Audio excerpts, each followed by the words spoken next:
Hi friends, welcome to Do Food channel. இன்னைக்கு இந்த வீடியோல ரொம்பவே டேஸ்டியான மசாலா இறால் எப்படி பண்றதா फ्रेंड्स பார்க்க போறோம். இந்த இறால்ல வந்து magnesium, phosphorus ரொம்பவே இருக்கு. நம்ம போன்ஸ்க்கு ரொம்பவே நல்லது. சோ வாங்க இந்த ரெசிபி எப்படி பண்ணலாம்னு பார்க்கலாம்.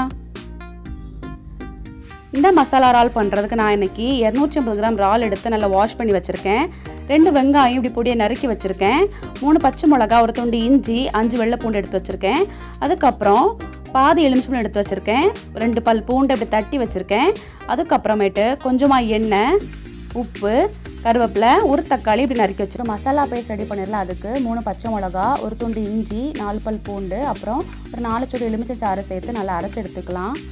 இந்த மாதிரி நல்லா அரைச்சு எடுத்ததுக்கு அப்புறம் நம்ம வாஷ் பண்ணி வச்சிருக்கிற அந்த இறால் கூட மிக்ஸ் பண்ணிக்கலாம். நான் இன்னைக்கிலிருந்து 2 ஸ்பூன் கிட்ட ஆட் பண்ணி, அதுக்கப்புறம் இது கூட கொஞ்சமாக 1/2 ஸ்பூன் வத்தல் தூள், கொஞ்சமாக மஞ்சள் தூள், அதுக்கப்புறம் ஒரு 1/2 ஸ்பூன் கிட்ட உப்பு ஆட் பண்ணி நல்லா இதை மிக்ஸ் பண்ணி வச்சுட்டு ஒரு 10 நிமிஷம் இதை ஊற வச்சிடலாம். இப்போ ஒரு கடாயில் எண்ணெய் ஊற்றிக்கலாம். ஒரு 3 டேபிள் ஸ்பூன் எண்ணெய் ஊற்றி, எண்ணெய் சூடானதும் அதில் தட்டி வச்சுருக்கிற வெள்ளை பூண்டு ஆட் பண்ணிடலாம். அதுக்கப்புறம் பொடியாக கட் பண்ணி வச்சுருக்கிற அந்த வெங்காயம் ஆட் பண்ணிவிட்டு இது நல்லா கலந்து விட்டுருங்க.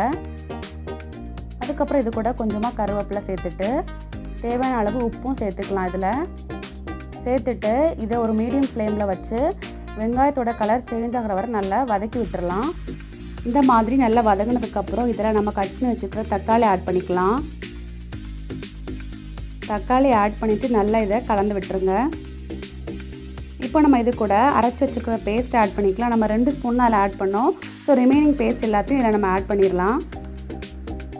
ஆட் பண்ணிவிட்டு இந்த மசாலாவோட பச்சை வடை போகிற வரைக்கும் நல்லா வதக்கி விட்டுடலாம். தக்காளியும் நல்லா மசியணும். இது ஒரு 10 நிமிஷம் மீடியம் ஃப்ளேமில் நல்லா வேக விட்டுறலாம். இப்போ இது நல்லா வதங்கிருச்சு. நான் இதில் இப்போ 1/2 ஸ்பூன் கிட்ட காஷ்மீரி சில்லி பவுடர் ஆட் பண்ணிக்கிட்டேன். இது வந்து ஆப்ஷனல் தான், இது ஒரு கலருக்காக தான் ஆட் பண்ணிக்கிட்டேன். அதுக்கப்புறம் இதில் 1/2 ஸ்பூன் கிட்ட மல்லி பவுடர் ஆட் பண்ணிக்கலாம். ஆட் பண்ணிவிட்டு இந்த மசாலா கூட அந்த வெங்காயம் தக்காளி நல்லா மிக்ஸ் பண்ணி விட்டுறலாம். இந்த மாதிரி நல்லா மிக்ஸ் பண்ணதுக்கப்புறம் இதில் நம்ம ஊற வச்சுருக்கிற இறால் எல்லாத்தையும் ஆட் பண்ணிடலாம்.